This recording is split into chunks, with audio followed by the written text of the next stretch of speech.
the 2K Sports pregame show. Welcome to 2K Sports, everybody. Thanks for joining us. Ernie Johnson, Shaquille O'Neal, and Kenny the Jet Smith. Tonight, we'll be watching the Los Angeles Clippers playing against the Bucks in Milwaukee. Well, for Milwaukee, this is their first time facing off this season. Last year, they split the season series at a game apiece. And the topic here, prior to tip-off, so many teams in the league going up-tempo these days. Kenny, as a player, did you like that style? I'm assuming you had to love it. Because the one thing about playing up-tempo, Ernie, it brings you back to the roots of the game, why you started playing. If you ever go to a pickup game, you ever go to a park game, no one's stopping play and calling plays. They're going up and down. The big fella Shaq, when he first came into the league, the first thing I saw was him grab the ball coast to coast in the All-American game. That's what players want to do and people want to see. You know, that was a great example, Kenny, but towards the end of my career and most of my career, I was honestly more of a half-court player. I was pretty fast for my size, but my strength was my biggest edge. In the half-court, barbecue chicken alert. I had to put that work in, Ernie. That about wraps it up for here. Thank you for joining us. We'll see you again later. That's the fifth barbecue chicken.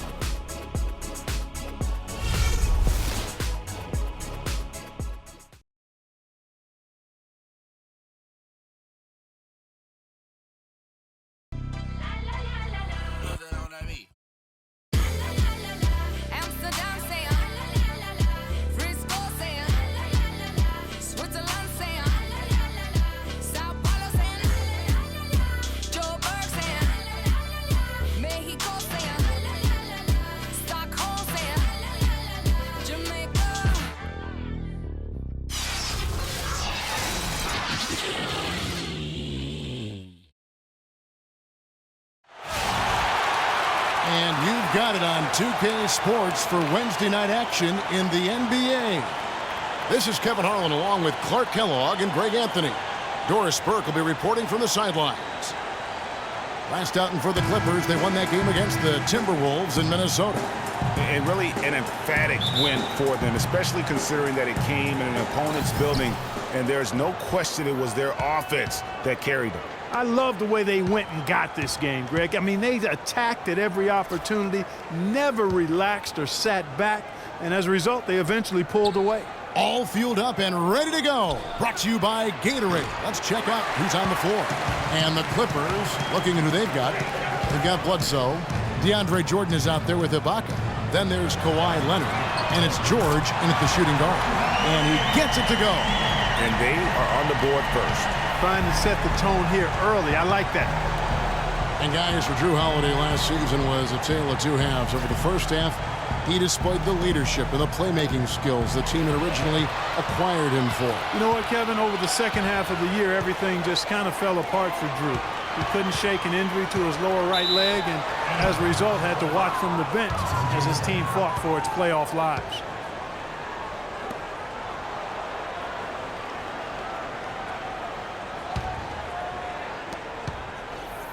Milwaukee on D. It's a three-point game, fresh from a win against Portland. You know, they played well enough to win, but to be honest with you, I just felt like their opponent's defensive performance was shaky at best. Yeah, I'd go along with that, Greg. I mean, the game wasn't handed to them, but they definitely didn't have to work as hard for it as they should have. Here's Antetokounmpo following the basket by DeAndre Jordan. The dish now to Middleton from downtown. It's hauled in by Los Angeles. And no excuse there for missing that one after being freed up by a great pick. Yeah, I agree with you. I mean, they came away empty, but they got the look they wanted, and really, I like the movement and communication there. Bledsoe against T. Outside, Antetokounmpo. And it is flushed down with a nice jam. Just so fast. I mean, it's like trying to stop a train when he's coming in for the slam. Bledsoe outside.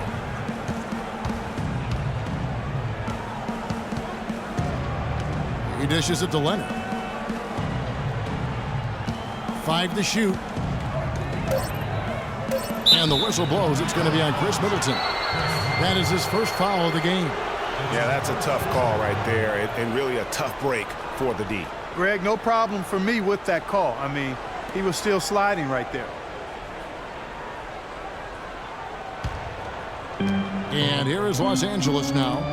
They trail by 1.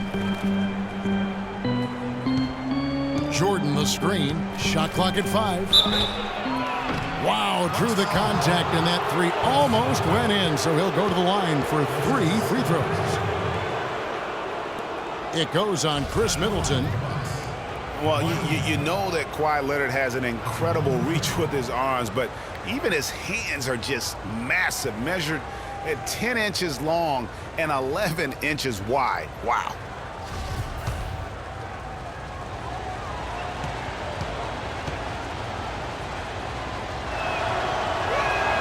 A free throw good from Kawhi Leonard. Well, to give some perspective on Leonard's hand size that Greg was talking about, Clark, those measurements, 11 by 10, are what you typically would find on 7-footers. Well, this kid's 6'6", 6'7". Yeah, and I'm 6'9", and I'm about 9 by 7, okay? So that just lets you know. Wow. The only other hands comparable to that, Dr. J. Ooh, yes, huge. Kawhi Leonard, with another great season last year, earned his first Defensive Player of the Year award with his outstanding play. And for Leonard, he became the first perimeter player to win one since 2004. That just shows you how incredible his defense was at times.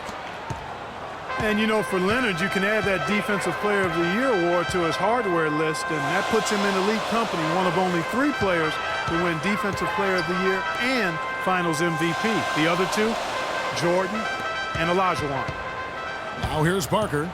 He's averaging just around 8.5 points a game. And the rejection by Leonard. And there's the shot clock violation. Couldn't get the shot off in time.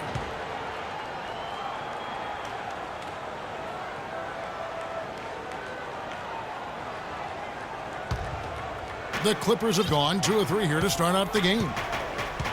And for Leonard, winning the Defensive Player of the Year didn't change him at all. I mean, he received a car for winning that award and gave it to charity. Went out of his way to thank his teammates during his acceptance speech. I mean, I think it speaks of his character and really the impact that Popovich has had on him and that entire Spurs team. Here's Jordan, and it's good.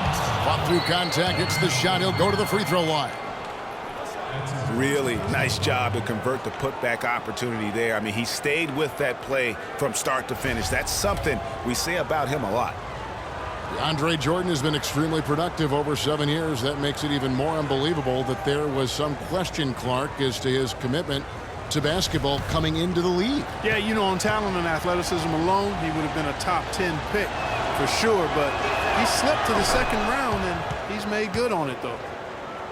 And watching DeAndre Jordan, he's really refined his game over the years without losing the athleticism. He's that rubbery, long-limbed athlete that transcends age. And so far, I've seen 0 drop-off in his leaping ability and quickness, but no question he's improved his skills and IQ.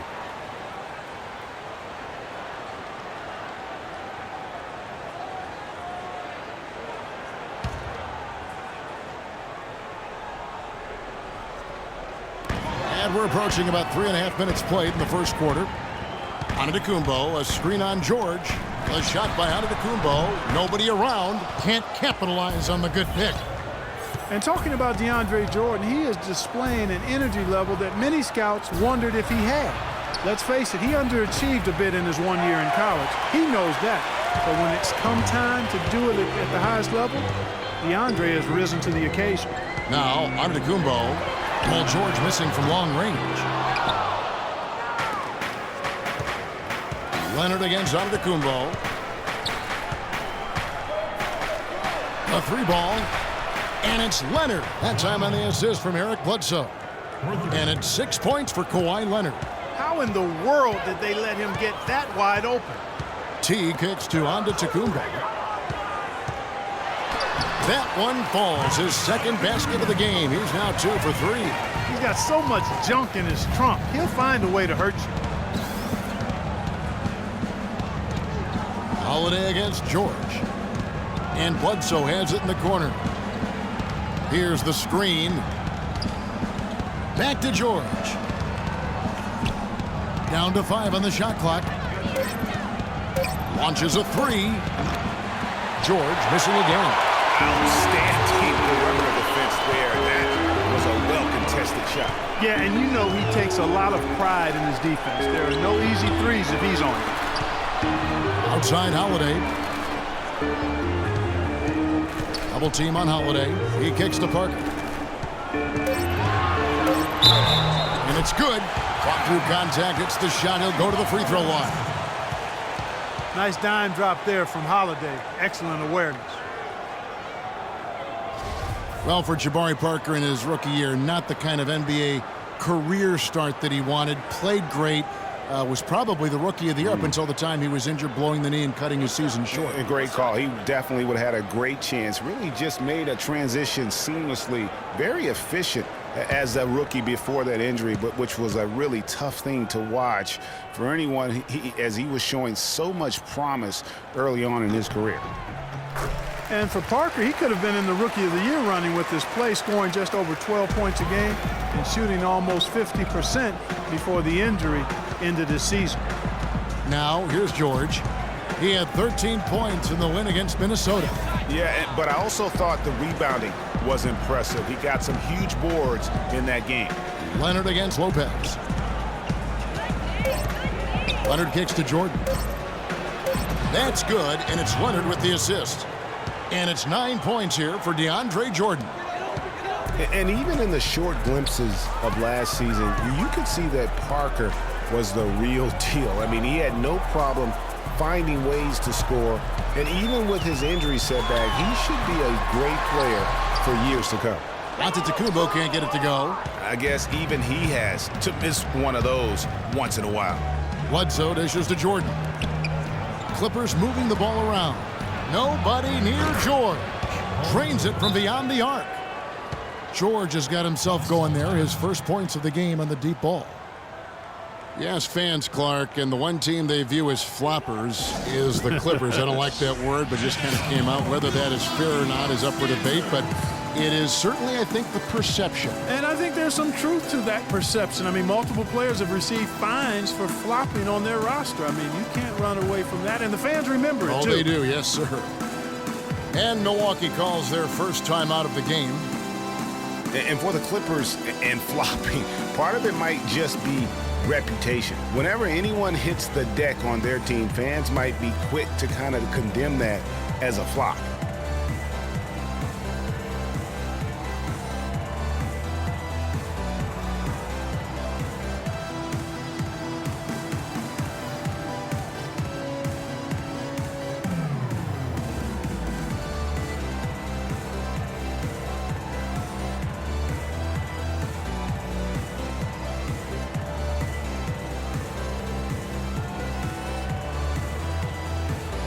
Milwaukee making a switch here. Portis is checked in. And Los Angeles making a change here as well. Reggie Jackson's checked in for Serge Ibaka.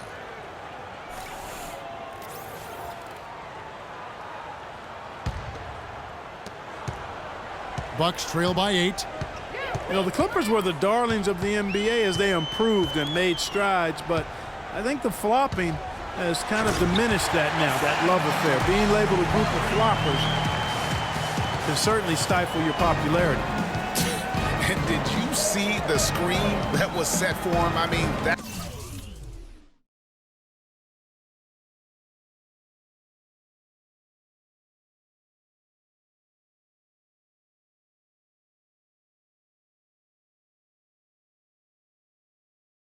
was how he got to the hoop. It was the classic screenplay. It won't show up in the box score, but that screen deserves an assist.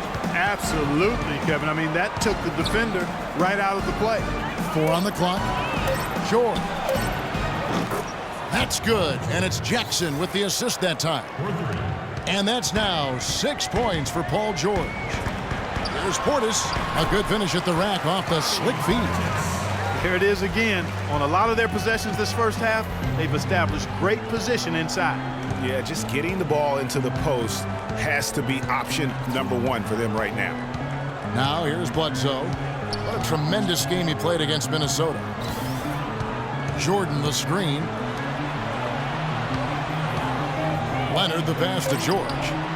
And another three for the Clippers. And they're getting their points now almost exclusively from the triple. 4 of their last 5 makes are from beyond the arc.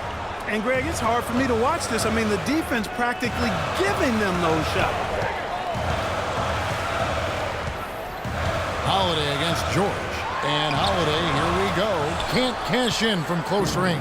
And here comes Jackson leading the fast break. And that one's good.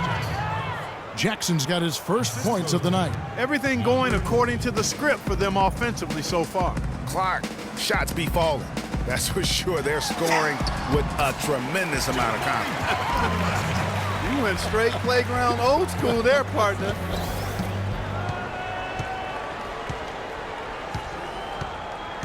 Pass to Leonard. Jordan the screen.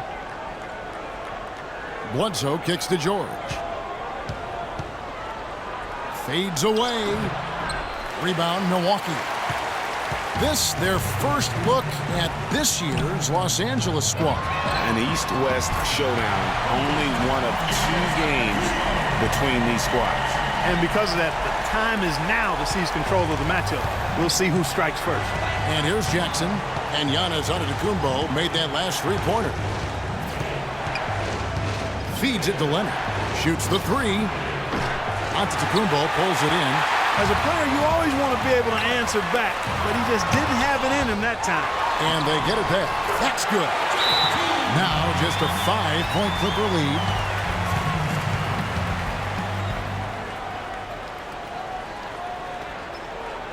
And the Clippers decide to take their first time out here. Last year, a good one for Jeff Teague, Clark. He was a first-time All-Star in this league. He's a pick-and-roll technician, so good in reading the defense as he operates from that spot on the floor.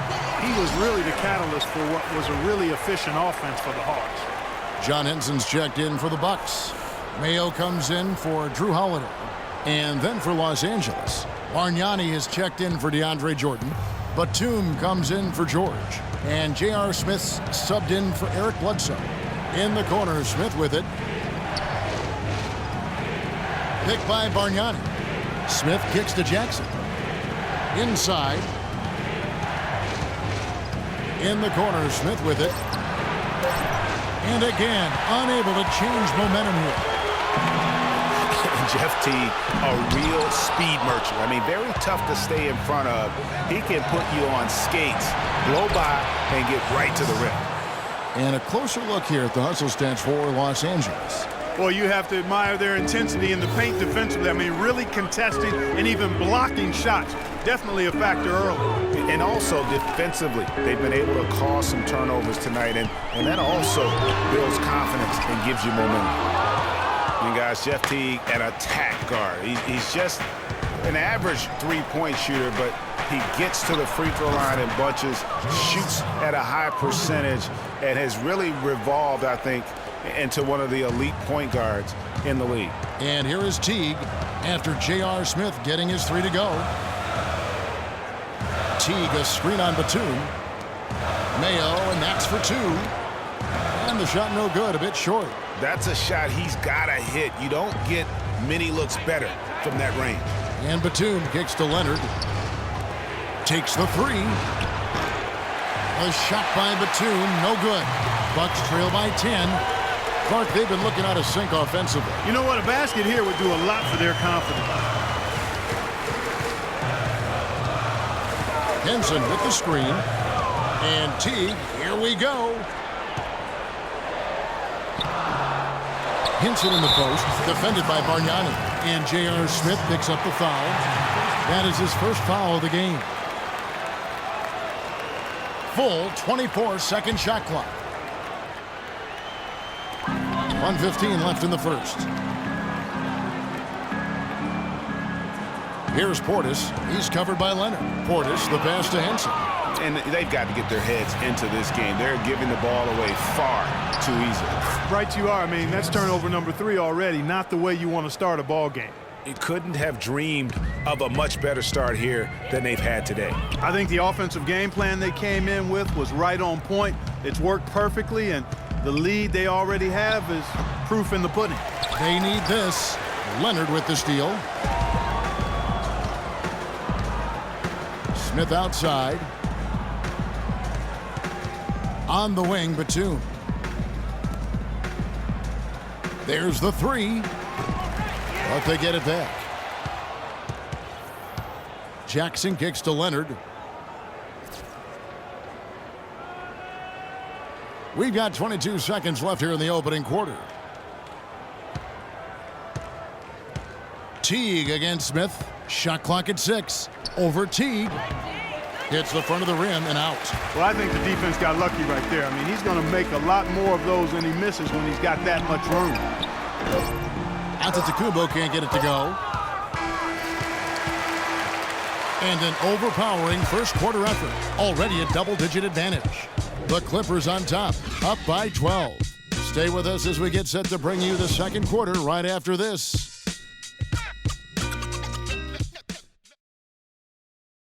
And Clippers head coach Doc Rivers told us earlier he wants to embrace criticism and embrace lofty expectations. Doc Rivers is really a master motivator, isn't he? I mean, it's almost jiu-jitsu, the way he takes something like criticism and Clark turns it into a compliment. How could you not want to play for Doc? I mean, he's the ultimate players coach and the kind of guy his players would do anything for. He's played the game, and he's a tremendous communicator. Welcome back, everyone. A lopsided first quarter in the books already as we start the second quarter. And a comfortable margin here for the Clippers, guys. I tell you what, the scoring has come in threes for the most part here so far. Every time down the floor, it seems they're knocking down the triple. And the Clippers, looking at who they've got Batum. Paul George is out there at Bledsoe. Then it's Ibaka, and it's Jordan in at the pivot spot, manning the middle.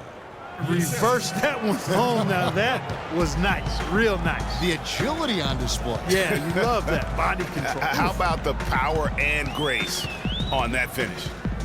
Now here is Holiday. 17 points for him last game against Portland. It's good, and the Clipper lead is cut to just 9 points on the basket for Middleton. LA's gone to the three-pointer 11 times tonight, nailed 5 of them. Bucks were a strong team last year at home to start the year, certainly. The whole league was marveling at their start. Much improved, Greg, from the season before, but fell off, Greg, a touch late in the season. And Kevin, credit Jason Kidd. I mean, he got this team off to that great start, particularly at home, and they built some confidence, and that helped propel them into the playoffs. Sad to say they were still near the bottom of the league, though, in attendance. That drops, and it comes off an assist from Parker. And that's now 7 points for Chris Middleton. A minute and a half gone here in the second quarter. Here is Bledsoe. He hasn't scored yet. That, I'm sure, will change. George, double team. And it's Bledsoe off the drive. Batum releases from the wing and drills it. And the Clippers lead by 9. Milwaukee has gone 3 of 6 tonight when they've let it fly from downtown. Middleton with a screen for Holiday.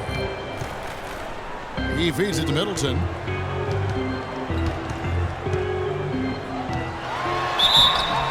And so he draws the foul on the shot. A trip to the line to shoot 2. They talk about players who don't get a lot of recognition that probably deserve some. For me, Chris Middleton, Clark. He's at the top of the list in that regard for me too, Kevin. I mean, really a revelation for the Bucks the last couple of years. He's a really good all-around forward who can do everything well.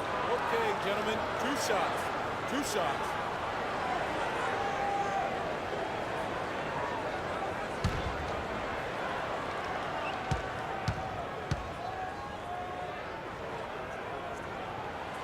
That free throw, no good.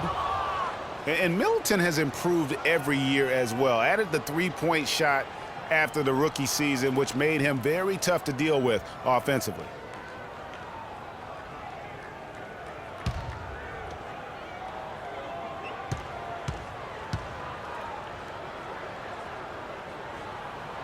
And he's good on the second.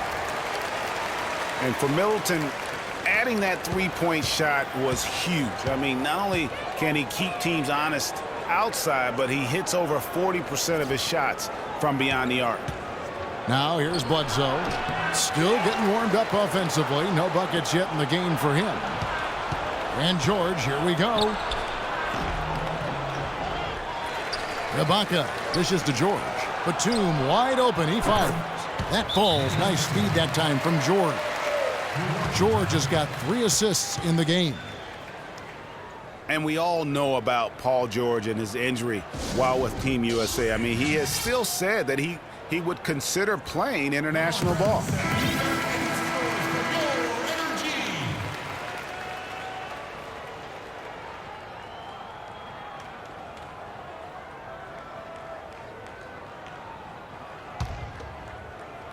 Second quarter of play with almost 3 minutes gone. For George to be eager to go back and represent the U.S. in international play is a brave move. Yeah, I think, Kevin, a lot of it might be that he just wants to put that in the past and move on. And sometimes you do that best by confronting things head on. The only way to have that be the past is to keep playing for his country. Bledsoe kicks to Batum. And again, it's the Clippers from deep. How can you forget about him? I mean, he's not going to miss that open of a look. Middleton drives in. It's good, and the Clipper lead is cut down now to just 12 on the basket from Lopez. I like the recognition of the mismatch there, immediately making the defense pay. Now here's Bledsoe. Quiet so far offensively, searching for his first points of the game. Outside, George.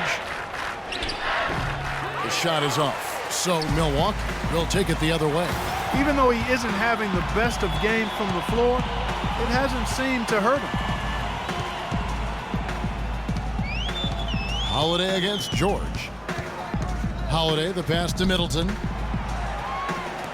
And here's Mayo for 3.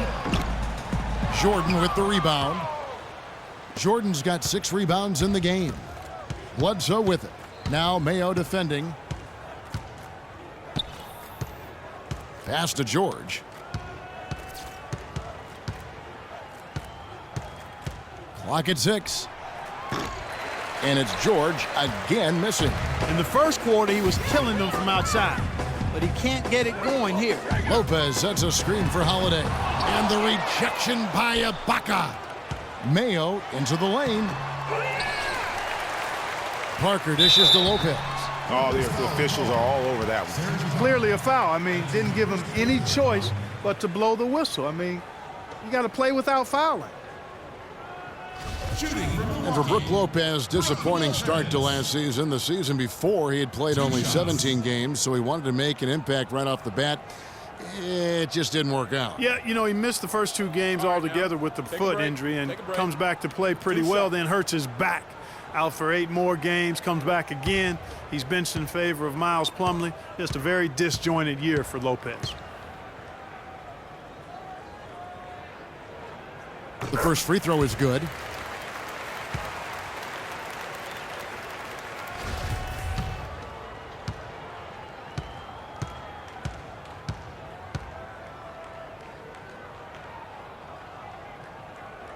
That one falls, so he hits both of them. Well done again.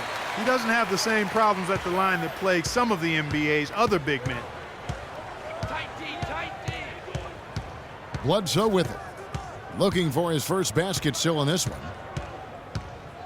Batum a screen on Mayo. Bledsoe kicks to Batum. 3-pointer. And O.J. Mayo pulls it down. And for Lopez, last year was the first time since he was a rookie that he didn't start every game. I mean, that is a huge shot to your confidence. I don't care who you are or what your circumstances, but you know what? At the end, he rose above it. And this quarter, he has clearly been off the mark. And Holiday kicks to Middleton. Lopez sets a screen for Middleton. Goes up at the stripe, and the bucket counts, and he's on his way to the free throw line. Try to make it a 3-point play. He has been fantastic this quarter, guys. It's just the kind of effort they need if they're going to continue to trim the lead. You know, on the topic of Lopez last season, ugly beginning, but things got beautiful over the last 2 months. 55% shooting, nearly 20 and 10 a game, some of the best numbers of his career. One shot. One shot.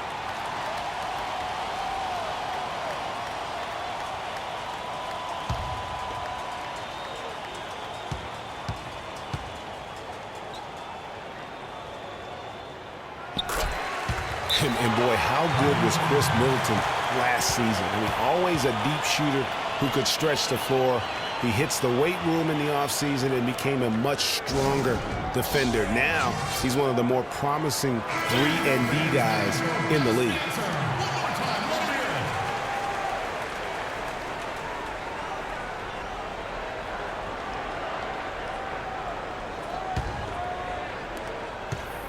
Clippers leading by 7. And for Chris Middleton last season, he went up in points, assists, rebounds, but went down in turnovers. Boy, what an improvement for this young man. A late bloomer. I liked him when he was at Texas A&M, still growing into his body, playing with great confidence, and he can spray that thing from 3. I like his promise. And guys, Serge Ibaka's production was just a little off last season. We're not talking, big number changes. We're talking small dips in a number of categories. Well, one category where he did really fall off, though, Kevin, was field goal percentage. A career 53% shooter, he dropped down to 47. Portis, he's checked in for Chris Middleton. Ibaka hits both of them. And getting back to Ibaka, everything changed for him the minute Kevin Durant was lost last season. I mean, defenses could focus on him, and he was the Thunder's only front court scoring threat. And as much as he's improved on offense, he still has neither the flexibility nor skill set to be a guy that can be considered a first or second option offensively. He's got that beat speed, phenomenal speed. I mean, those kind of wide open buckets, they can come in bunches for him. Lopez against Jordan. Shot from 12. It's good, and the Clipper lead is cut down now to just 7 on the bucket from Lopez. Talking about Ibaka, last season was good for his growth. I mean, he got a taste of what it's like to be the first or second scoring option rather than an afterthought. Now it's up to him to take that experience and convert it into improvement. Holiday, Nicholas Batum missing from long range. And the officials whistle a foul on the shot. The bucket's good. He'll go to the line. That's going to send Drew Holiday to the free throw line. It goes on Eric Bledsoe. And looking at Drew Holiday, there's one thing he could do to really improve his game. Something that would, for the first time in a full season, help get his field goal percentage up over 45%. And that's just to get to the rim more often. Attack off the dribble.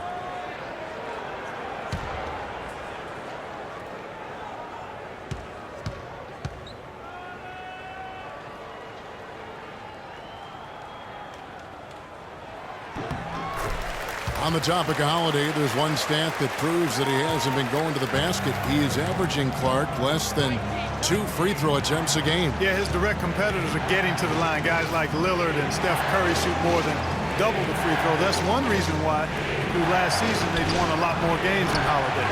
But they'll get another chance. Now George. 9 points in the game so far. Passes it to Leonard. From deep. Good D by Parker. And it's Milwaukee's ball.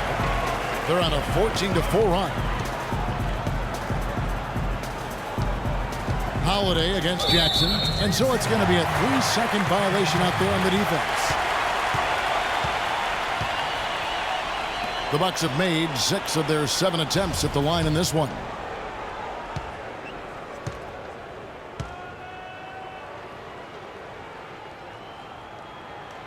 And so he hits the technical free throw. Well, you just watched Jeff Teague. He's a natural scorer, Clark. He's also made steady improvement as a playmaker. Yeah, you look at his assist rate, Kevin, well in the top 10 in the league. He's cut down on his turnovers as well. You can tell he's starting to really figure it out, and the game is slowing down for him. The Bucks making a switch here. Henson's checked in. And you know what? He's just not on his game, no doubt about it. Their deficit isn't totally on him, but he has not been an asset for his team. You know what? Tried to step in and cut him off, but just didn't get there quick enough. Yeah, he was one step late that time, Greg.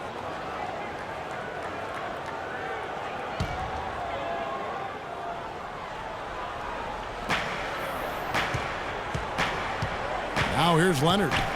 20 points for him last game against the Timberwolves in Minneapolis. Jackson kicks to George. 5 to shoot. Fades away. He's going to play his way right onto the bench and out of the game if he continues to shoot it like he has so far in this quarter. They set the pick. Outside, Antetokounmpo. And the pass to Henson. It's rebounded by Bargnani. And Teague's also as athletic. You know, sometimes you forget that. I mean, this guy's got the tools also to be a terrific defender. And I still think he's developing consistency at that end of the floor. Clippers leading by 3. And here's Jackson. 20 points for him last game against the Timberwolves in Minneapolis. And also give him credit for his ability to pass the basketball. He was always looking for the open man. Wow, risky shot there size-wise, but the incredible skill that he possesses allows that one to go. Well, the quick high release negated any height disadvantage he had right there. Now here is Holiday. He has 6. Antetokounmpo can't get it to go. It's 3-on-3 on the fast break. Jackson against Holiday. Bargnani inside. His first shot coming late. The rebound by the Bucks. It's an unusual, surprising miss for him. Typically, he's good on those inside. And it goes out of bounds. Last touch by Antetokounmpo. Well, that's inexcusable to throw a pass that far off the mark.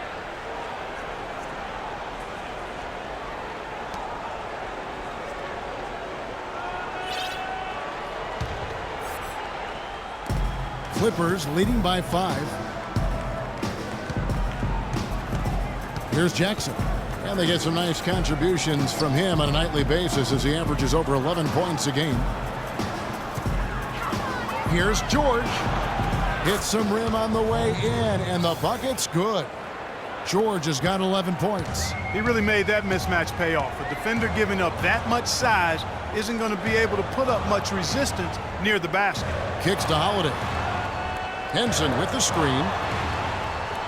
Holiday sets the pick for Teague. And it's Antetokounmpo penetrating. And that's foul number 2. Maybe you don't sit him at this point, but you really have to be careful to not pick up another before half. And, you know, you hear everybody talking about Giannis's potential. I mean, look at the athleticism coupled with his measurables. I mean, that is just off the charts. Shooting 2. Shooting 2.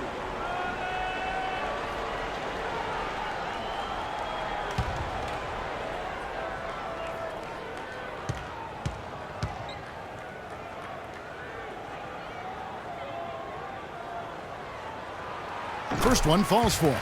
Well, Antetokounmpo on this one, he has 8 points, and he's put 1 3-pointer on the board. You know what, though, Clark? It wouldn't be a bad idea going forward to try to let him do a little more damage from beyond the arc. Both free throws good from Antetokounmpo. Yeah, in this quarter, they've had the right approach, driving and drawing, initiating contact, create opportunities, get to the line. Yeah, I like everything you said there, because when all else fails, if you can get to the stripe, that's really a good way to change the momentum in the game, because you get points and you also slow down the opponent because the game isn't going up and down as much. For Giannis, it's not just his physique and length. Clark, he moves insanely well for a guy that size. Yeah, Giannis also might not be done growing, Kevin. Right. How scary is that? I mean, you know, he could be a legit 7-foot shooting guard when it's all said and done. That would be something to see. Here's Jackson following the 3 by Milwaukee. On the wing, George. Teague covering. Foul call that time on the way up. That'll give him 2 chances at the free throw line here. You know, no doubt last year a bit of a loss for Paul George. I mean, he had to sit out most of it after that gruesome leg injury in the Team USA scrimmage. And he's got his first free throw of the game. And with a percentage of 82, he's been one of their more dependable shooters from the line. You know, one thing about getting going at the free throw line like he has this season, it can continue to carry over. The throw good, Paul George. And thinking back on George's injury, still a very graphic image in everyone's mind, but he was able to bounce back. Yeah, it was great to see him get some game time before the end of the season after that horrific injury. A credit to him working as hard as he did, as well as to the training staff that got him back to be able to play before the end of the season. And George drops them both. The Milwaukee Bucks ended last season 41 up and 41 down, a perfect 500 mark, and they were the epitome, Clark, of average at the end of the season, and as you can see, even during it. Well, they're a young team, but at one point 17-17, also had an 11-11 record against the East and 6-6 against the West. Now here's Middleton, clock at 4. Here's Antetokounmpo. A three-pointer off the mark. He hit a 3 in the first, but so far has been unable to capitalize here in this quarter. And he gets it to go. And the Bucks were average last season. I mean, they were 17-17, also 7-7 at home, 10-10 on the road, 5-5 in the games leading up to that. So in every measurable way, they were 500. You know, just thinking back to that Milwaukee factoid again, I mean, the odds that we'll ever see something like that happen again are minuscule. I mean, that team was just destined to end up 41-41. Clark, when you take a look at John Henson, you see one thing, length. Yeah, a lot of it, too. I mean, he measures 6'9" with a 7'5" wingspan at the 2012 NBA Combine.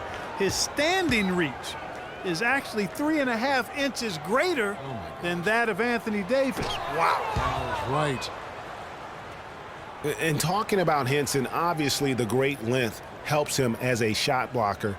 The young center is also very quick off his feet. He's averaged around 2.5 blocks a game over the past 2 seasons.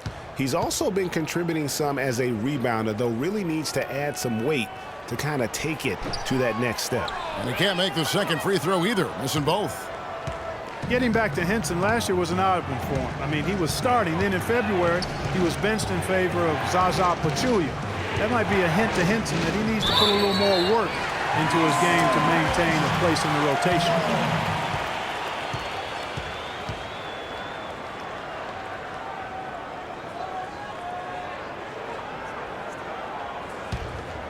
Bucks trail by 6. And with the time left, they still can go 2 for 1. Boy, they've got to do it fast. They must hurry from here. Antetokounmpo off target with his 3. Not a bad look for him on that shot, but it just doesn't seem to be his night tonight. Jackson passes to Bargnani. And so he earns a trip to the line. Officials saw the contact, and he'll shoot 2. And really the defense fouling there to prevent the layup, but that's exactly what you need to do. It is. I mean, no reason to back off and give him the layup. I mean, much better off making him go to the line. First trip to the free throw line for him in this one.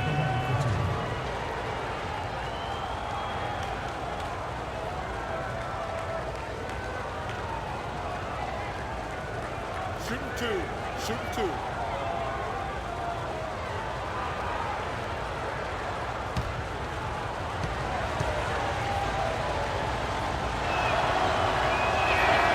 And he knocks down the first one.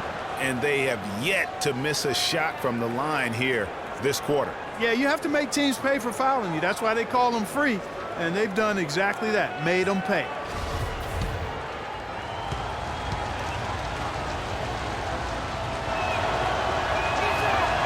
And Bargnani drops them both. There's 18 seconds left to play here in the second quarter. Teague with the ball. A 14-point game for him in the win against Portland. And how about the extraordinary display of his passing in that game? He was making all the right decisions and had their offense humming. The Bucks have been shooting right around 75% at the line, 9 of 12 so far. And the technical free throw is good.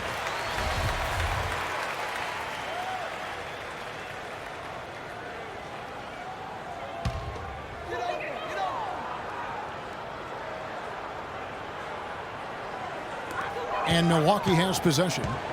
7-point differential. And it's Antetokounmpo penetrated. And here's Bargnani outside. He got it up in time, but it wouldn't fall for him. And so that's the end of the first half. Clippers lead by 7. And now let's catch up with Doris Burke, who's standing by on the sideline. Doris?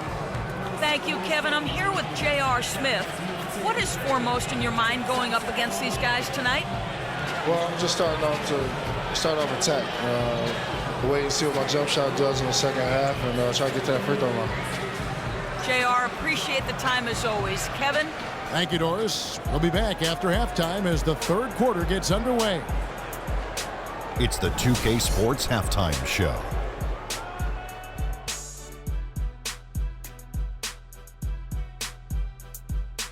Hello again, everybody. Ernie Johnson here alongside Kenny, the Jet Smith, and Shaquille O'Neal. We'll be looking back at the game's first half. An outstanding first quarter for Paul George. He had 13 points, 3 assists, and 1 rebound. And let us get your thoughts, big fella, on the Clippers. You know what, Ernie? I got to stand up on this one. I salute to their bench. Man, once the starters came out, man, the others just came to life. You got to love seeing that kind of contribution come from the others. Man, they look beautiful tonight. Kenny, what was your takeaway on Milwaukee? To fall behind like this at home after only one half is upsetting. We're not talking about an insurmountable deficit, but we're not talking about a small one either. They're going to have to play a good second half of basketball for a chance to win this. All right, that is going to wrap up our halftime report as it's just about time for the start of the third quarter.